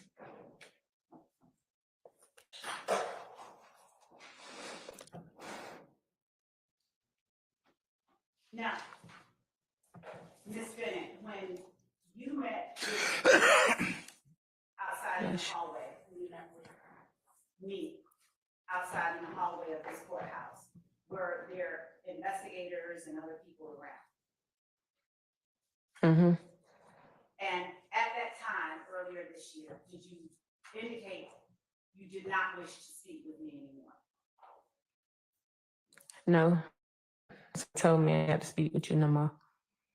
And who was it that told you that? Mr. Hamilton. Did you tell me that I made you uncomfortable? No, I didn't tell you that. Because I didn't speak with you. Say that again. I said I didn't speak with you, so I couldn't tell you that. You're saying now that you did not speak with me outside in the hallway? I'm sorry, can I have Mr. Love please speak to the microphone? Or speak up. I'll speak up, Judge. All right. Are you saying to the jury that you did not speak with me in the hallway? No, you asked me, did I speak with you? Was it other people around?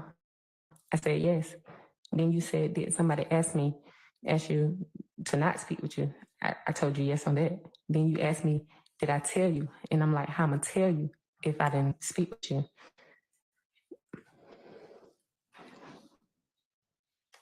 Ms. Bennett.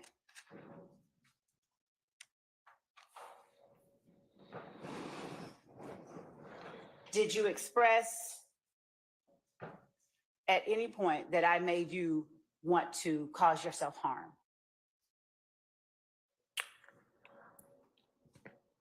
No, it was more not, really not you, but the people in your circle, your team, or whatever they call.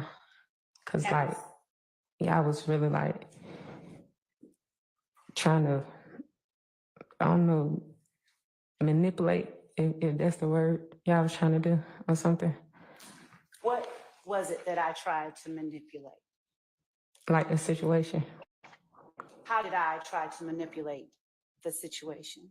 I don't know, like, I felt like you kept trying to like confuse me, like you trying to do the same thing. Now you asked me, did I have a iPhone 13 in 2013 when you know an iPhone 13 wasn't out in 2013, like they dropped iPhone like every year, but I thought it was out. Then you saying May the 13th, then you saying May the 12th, like then you saying that somebody kicked my door, then you saying I opened the door, like I don't know, like I don't know which one y'all working, but you working it.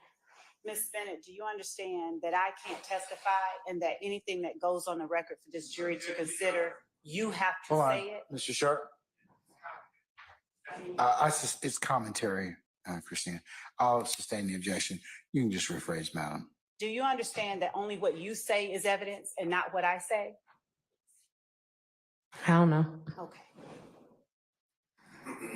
So do you understand that I have to ask you questions in order to have you answer for the jury?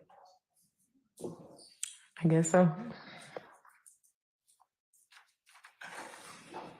And when you said that I was manipulating the situation, what situation that you're talking about?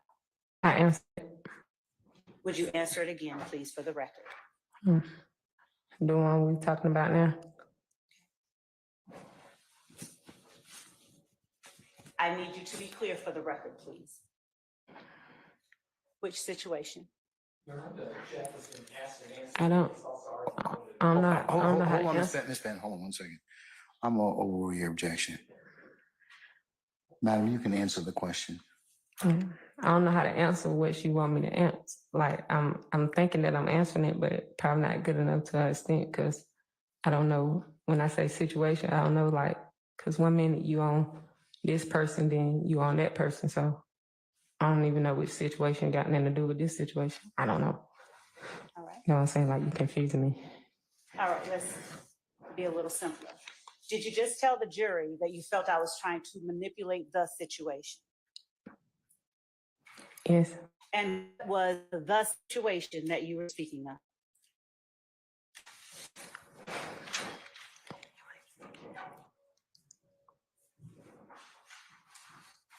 You have to say it for the jury. What was the situation that you're speaking of that you felt I was trying to manipulate? And that's what I'm saying. Like, I'm answering the same question you asking me over and again. Like, Ms. Bennett, do you? I don't know, because you spoke to me like on a lot of situations. Like you was talking about Thug, then you started talking about my kid's dad, then you was telling me asking about my mom. Like but I don't think all those things went together. Like, I don't think all of them mattered with each other. Tell the So jury I don't what understand. Tell the jury what I talked to you about. I thought I just did that. What did I tell you, or what did I ask you about Thug? You asked me, did he do a lot of things to me? And Like, what, you asked me, did he break in my house? Did he get this? Did he do that? Like, all the questions you just asked. Like, I can't remember all the questions you just asked. You ask them over, I can answer you. all right. And do you recall what your answer was? Yes. Okay. What was your answer to me when I first met you in the Wendy's parking lot? Yeah, you asked me, did I recall this person? And did he do these things to me? And I told you no. What did you tell me? What else did you tell me? Then we started talking about other situations. You was telling me about situations you had. And I think I started talking to you about my mama, which that's something I just told you. We ain't gonna do that here though. Okay. Did you tell me that you had blocked out large gaps of time? Yeah. Okay. Did I tell you that an officer had stated that? Your Honor, I'm going to object to number one, testifying, and number two, hearsay.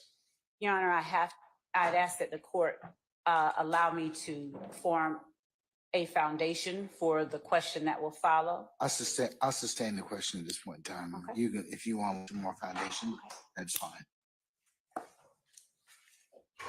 Do you recall me talking to you about Thug, DK, and Thug's brother giving you back your items? They gave him back. I'm asking you a question. Do you recall me talking to you about that? I don't remember you saying that. Do you recall me talking to you about them calling and apologizing to you? No, I don't remember you saying that. You don't remember that? Mm-mm. What else, if anything, do you recall talking to me about the first time that we met? That you're comfortable talking about to the jury? I repeat it because I just said it, but I repeat it again. When you talk to me about the situation with Thug. You asked me that I feel like he did any of those things, and I was like, no. And I know you did ask, was I scared of him? And I'm like, no, like I don't have a reason to be scared of anybody. And you talked a little bit about yourself, and then we talked a little bit about the situation. Again, like I said, you got to keep making me repeat myself about my mom. And I said, I don't want to talk about that. And that's what we talked about. Is it your testimony that you said that Thug did not do these things, or that you did not recall the year? And I told you he didn't do those things. Okay. And you asked me, did it happen in that year? And I told you, I don't remember a lot within that year. Did I ask you where you lived in 2013?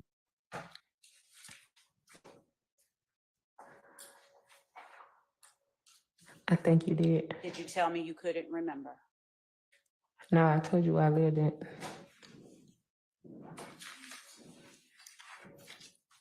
That's your recollection, that you told me where you lived. Is that what you're saying? Mm-hmm. Basis. I sustain the objection.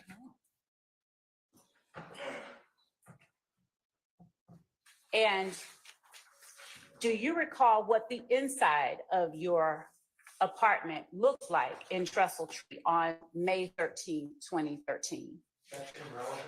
Oh, You may answer. I'm not sure because I know we had remodel. So, but I think it was 2012. I'm not sure. I don't want to be wrong. Do you recall what your address was on May 13, 2013? Mm-hmm. What was it? 980 Confederate Avenue. Was there a number or a letter? Oh, D. Just one moment, okay?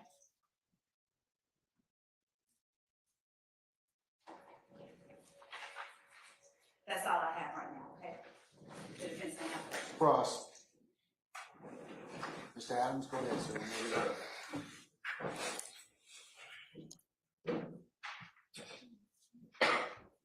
afternoon, ma'am.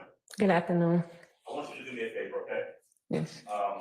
I'm gonna ask you some questions, and if you can't hear me, or if you don't understand the questions, I want you to go ahead and make sure you let me know, okay? Okay. I'll be happy to repeat myself or clear up whatever needs to be cleared up. Yes, sir. Clear? Yes, sir. I want to start first by talking about you testifying here today. Yes, sir. Now, you've been brought in to testify, Yes, sir. and you've been brought here by the state, is that correct? Yes, sir. Right? You didn't walk into this courtroom. You came out from, you're in custody right now. Yes, sir. You were placed in custody, and you're in the Fulton County Jail, and brought in here to testify, correct? Yes, sir. Now, you were arrested on yesterday, Yeah. correct? Yes. And you were arrested, by who, the DA's office? I know Mr. I just remember seeing Mr. Hamilton in Clayton County. Okay. Mr. Hamilton is a DA's office investigator, is that right? Yes, sir. All right. In fact, you had very many conversations with Mr. Hamilton, isn't that right? Your Honor, Yes. You have an objection, madam? not at this time. Okay, all right. And you have also had conversations with other people in the DA's office about this case and about your testimony. Objection, comment. Sustained. Okay. You can rephrase. I'll work it out. You have had conversations with other people in the DA's office, is that true? Objection, failed. Yes. As to other matters. I sustained it as to the question, as to vague. Sure. Just rephrase, sir. Sure, absolutely. You have had conversations with Miss Adrian Love from the DA's office. Is that true? Yes, her and other people too. Right. You remember an investigator Long? Yes. Okay, so you've spoken over the course of the last few months with Adrian Love, correct? Yes. You've spoken over the last number of months with an investigator Long, correct? Yes. You have spoken over the last number of months with an investigator Hamilton. True? Yes. Now, you have had an opportunity to discuss with them the things that you were asked about from 2013. Is that correct? Yes. Now, the first person, and I want to talk to you about how we go from your conversations with them to your testimony here today. Okay? Can I do that? Yes. Objection, Okay. Your Honor, as to the commentary, and we would ask that we. I'm gonna overrule the objection because he's pointing to witnesses to what he wants to talk about, so I'll overrule at this point now. Yes, Your Honor. All right. Now, you understood from your first meeting with Investigator Long of the DA's office that they wanted you to come in and testify here in this case. Isn't that true? Well, they was telling me that I didn't have to because he presented me with some paper that I didn't recall or I didn't know nothing about. Okay. And you told that investigator that either you didn't recall or you didn't know anything about it. Isn't that true? Objection. Sir. I sustain the question. You can rephrase it. Okay. Let me ask you this. Did there ever come a point where you were told by Investigator Hamilton of the DA's office that you did not and you should not talk to anyone but him? Yes. When did that happen? I was here. It was like this month. I was here. I showed up. It was the same day I talked to Miss Long, and after the situation, they took him. He told me I ain't need to talk to nobody else but him. Like nobody. Period.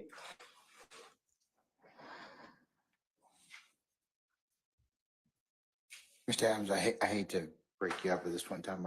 I've had a bathroom request. So can we just take 5 minutes? Okay, all right. All right, ladies and gentlemen, we're gonna go ahead and be in recess about 5 minutes. Please go ahead and take your respite and then we'll come right back. All rise for our jury. I'll try.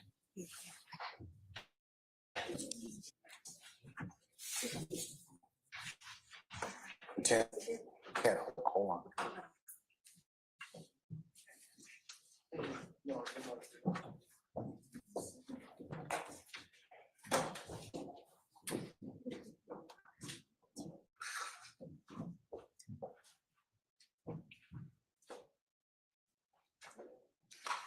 All right, ladies and gentlemen, our jury has left us. Okay. Lieutenant, you may be seated. The rest of you need to take a comfort break and do so at this point in time. Please make it as soon as possible. All right?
Right there. Everybody see? All right, can we ask Ms. Bennett to return to stand, please?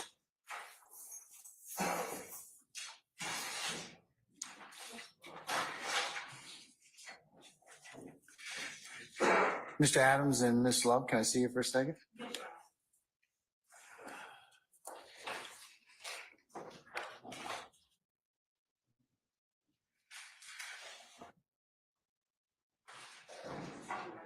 Wes, is this pertaining to the case? The bench conference?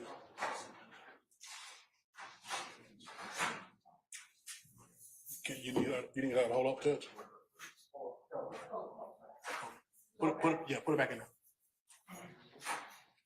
Right at the door, Cap. We're coming out in a minute. Okay.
Can we bring Ms. Bennett out now, please?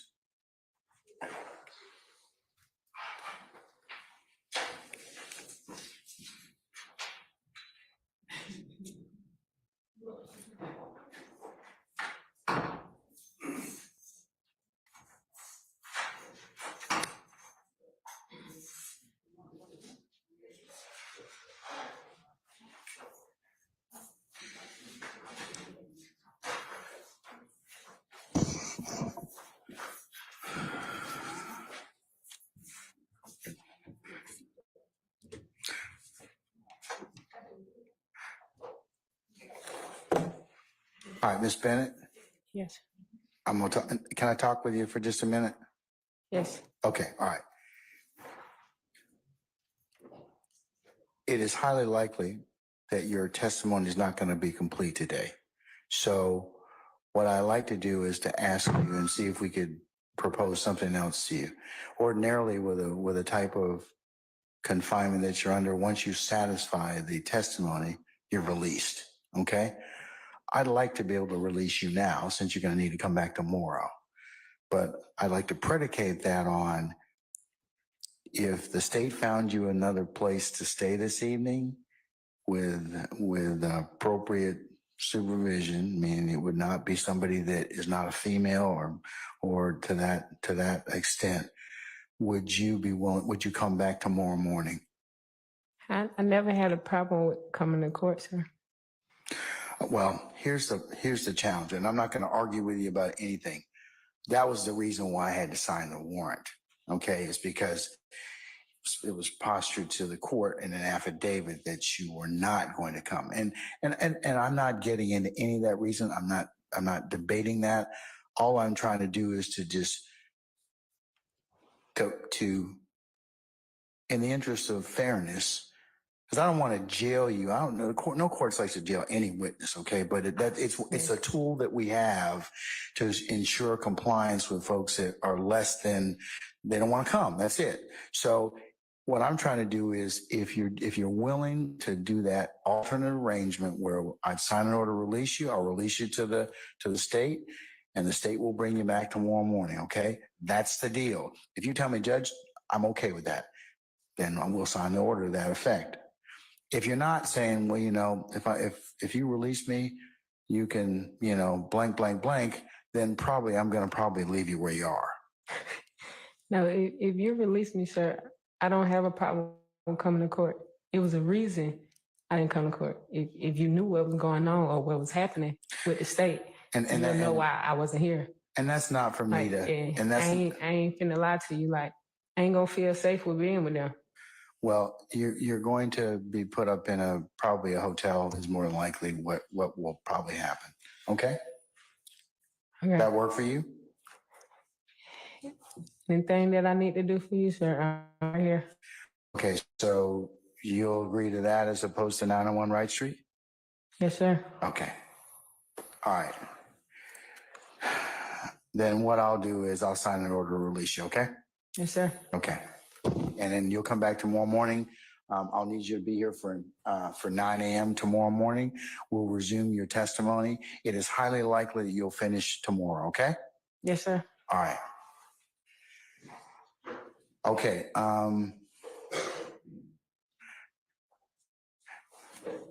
Counsels, can we go ahead and just excuse her at this point in time? And we'll just tell the jury that we're recessing for the evening? Yes, Your Honor. The court will give us an opportunity to draft up. Yes. We have no objection, Judge, but if we would like to address the court about something else related to that, Does our witness need to be here for that or so we can excuse her? Okay, all right. Madam, I'm gonna go ahead and excuse you, and we'll work on getting the order, so you should be released this evening, okay? Yes, sir. And then we'll see you tomorrow morning, Yes, sir. okay? All right. Okay, thank you. That's yours. I believe.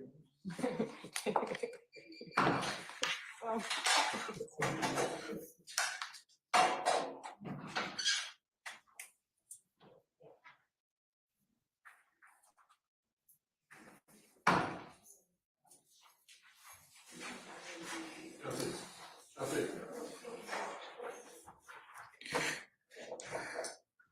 All right, councils, our witness has left us. Mr. Adams, anything before I go ahead and bring our jurors in? yes, just one moment, please. Okay. We can bring the jurors in and dismiss it, then we can address the issues. So we'll hold the jurors up if that's okay. I don't want to take that long. I'd like to go home, so. Okay, all right.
Excuse me.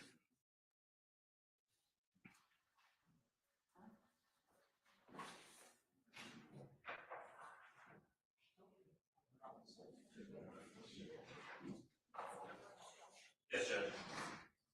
Okay, Mr. Adams. This probably,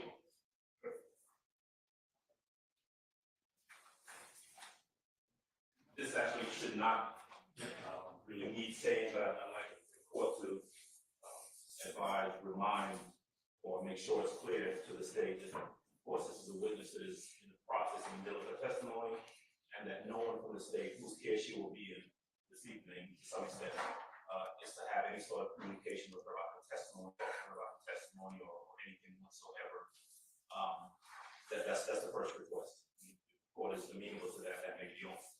All right. State, do you have any issues with that as a standard admonition?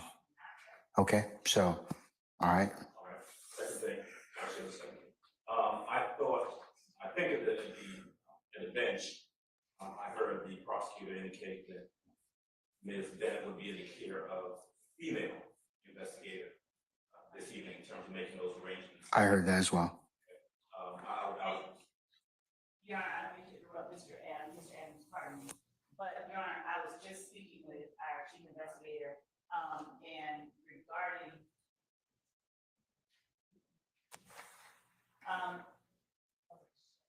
Your Honor, I don't know, I don't want to jeopardize her, her appearance tomorrow, but, he had asked me whether the court was amenable to, if she gives the court assurances that she will return, whether the court is amenable to allowing her to go to her home. That's not what I told you to do. I know. Okay, and which investigator asked you to do that? Who asked you to do that? Is it long? Come on, tell me the truth. Don't lie to me. Come on now. I'm trying to protect everybody. No, I did. That was not the deal. Okay, so anyways, okay, all right, Mr. Adams. It's really simple. I mean, they're female investigators. Sure. Based on her comfort, what I think would be appropriate. I'm asking the VA to make sure she's in the custody care of a female. Well, Your Honor, All I right. said that. I already did. I already said, in fact, Ms. Love said she would recommend that Well, yeah. and said so that will occur. Correct, Ms. Love? Yes. Okay. All right. Anything else, sir?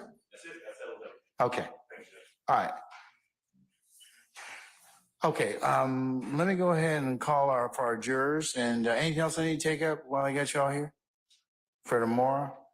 All right, so the goal is tomorrow, we'll see if we can clear Ms. Bennett, and after that, we'll resume with Detective Quinn. Okay, and then we'll see and then I'll give some guidance as to, again, next week, Monday I'll be out. Having an admin day. Tuesday, we'll start off, we'll cover the rest of the motions in limine as it relates to the Baker case that has come out and the convictions and the for Mr.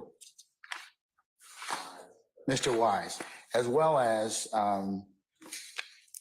Mr. Weinstein, are you prepared to take up the motion you filed in regards to the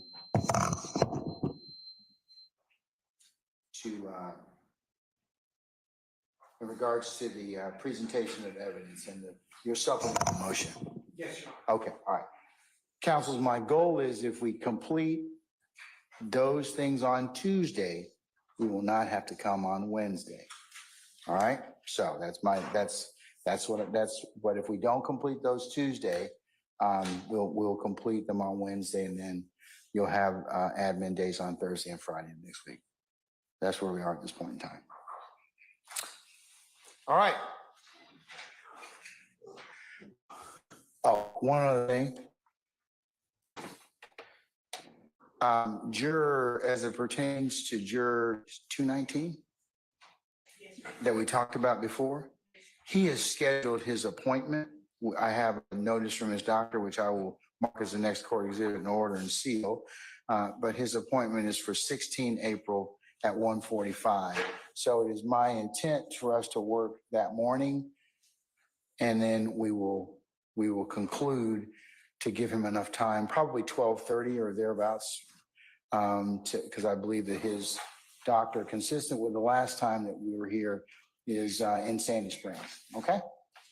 So I'll mark that as the next court exhibit. So put that on your radar. The morning of the 16th, we will commence, and we'll probably stop around 12 or 12:30 to allow him to facilitate that doctor's appointment. Thank you, Ms. Weaver. All right, okay. Summon our jurors, please.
All right, ladies and gentlemen, please be seated.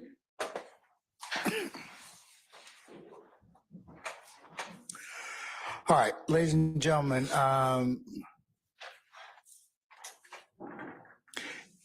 given that it's 5:45 and with the consultation of counsel and what I like to do is to recess us until tomorrow morning.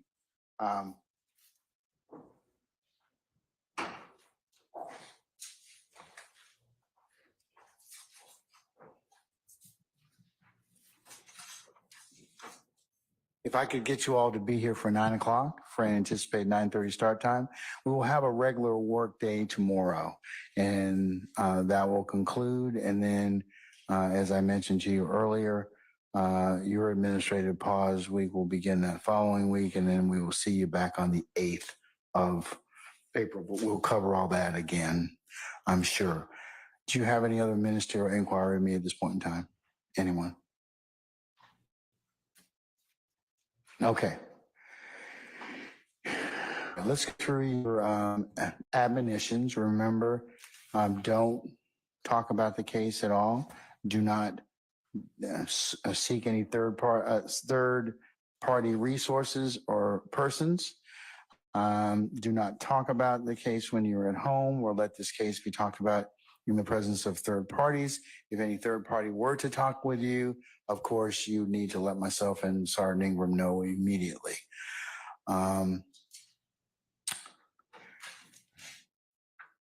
Leave your notepads in the basket. And you are not to view anything about the news media about this case or any other blogs or other third-party sites as well. Ladies and gentlemen, and the last thing I'd tell you is, as I've told you and will continue to tell you, thank you for your patience and the attention and the grace that you've given us and will continue to give us. So unless you have any other ministerial inquiry of me, I will see you tomorrow morning. Juror 219, can you remain with us just a second?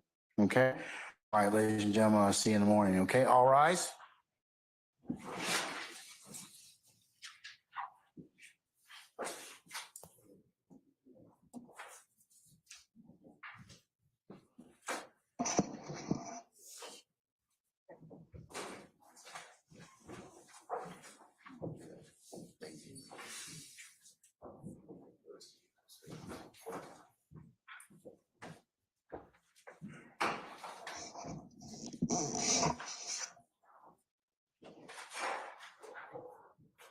Okay, ladies and gentlemen, please be seated.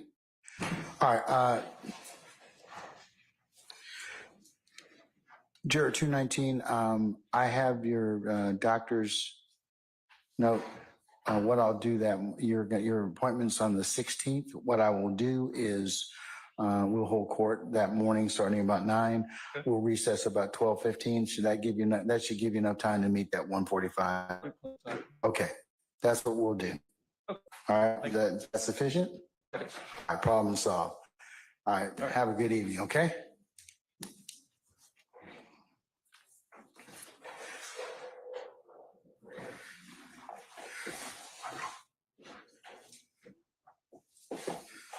All right, Juror 219 has left us. Anything I need to take up with you all? If not, I'll see you all tomorrow morning, 9 o'clock for an anticipated 9:30 start time. Ms. Love, you owe me an order, and I'll remain to sign that, okay? We're in recess. I'll see you all in the morning. If you all could turn in your listening devices, please, that'd be great.